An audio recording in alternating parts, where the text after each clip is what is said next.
En arrivant ici en 2010, il y avait déjà une démarche qui avait été initiée par l'ancien chef de cuisine, mais de façon un petit peu moindre, où on avait quelques déjà éleveurs locaux qui étaient présents. Et ma première chose, ça a été de chercher à avoir du poisson frais, parce qu'on est à 18 km de Boulogne-sur-Mer, le premier port de pêche de France. On s'est dit, ce serait bien qu'on ait du poisson frais, donc ça a été cette recherche-là en premier. Et de cette recherche-là, on est parti sur des producteurs fermiers, sur des produits laitiers, sur des œufs récemment, sur du fromage. On a une gestion tout autre, on a une gestion au jour le jour, on a beaucoup d'arrivages sur le jour même. Déjà, on gâche moins de marchandises parce qu'on ne fait pas de portionner d'avance et on évite le surdosage et le fait de préparer quelque chose qui sera peut-être jeté à la poubelle. Voilà, on a fait évoluer en fait notre méthode de travail, que ce soit dans le temps et dans l'espace, pour dire que ça se glisse au fur et à mesure sans surcharge. Je m'appelle Virginie Brancard, je suis agricultrice depuis 2021. Donc, je suis sur l'exploitation avec mon mari. C'est une exploitation de polyculture élevage, on a 120 vaches laitières et donc on transforme une partie du lait de la ferme.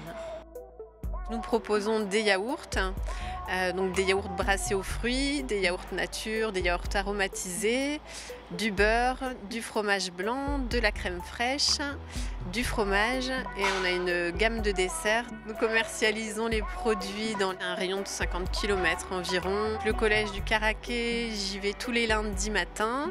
Donc nous produisons les yaourts le vendredi pour pouvoir lui livrer le lundi. Comme ça, il les a dans le self dès le lundi midi. Le collège Caraquet travaille aussi avec notre beurre, notre crème fraîche et puis nous avons des actions de plateau de fromage.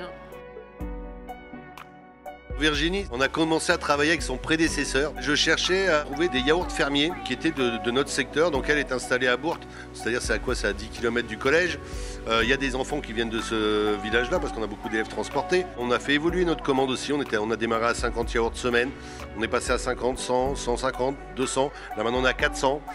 On travaille la crème crue avec elle pour nos potages parce que c'est pareil, on s'aperçoit que l'industriel monte énormément et le local, en fait, le prix est stable et on a un rendement qui est tout autre. La crème crue, c'est 3 fois le rendement. Vous prenez 5 kg, ça équivaut à 15 kg de crème fraîche industrielle.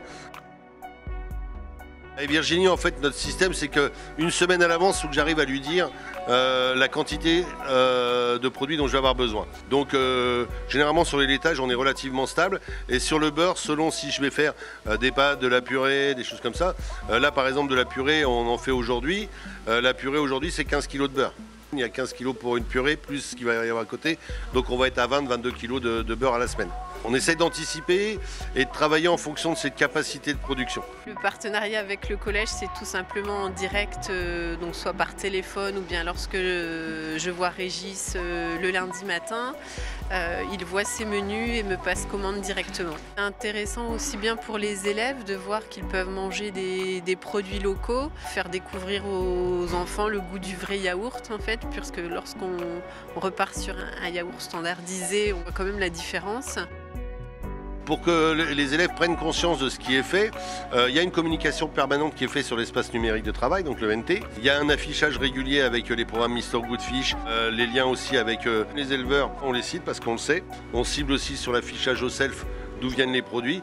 Et nous, on a cette chance, c'est qu'on cuisine et on sert les élèves. Donc on a un moment d'échange avec eux qui est très privilégié pour les sensibiliser à ça. C'est un travail à faire parce qu'on prend plaisir, nous, à aller chercher des bons produits. On prend plaisir, nous, à les cuisiner.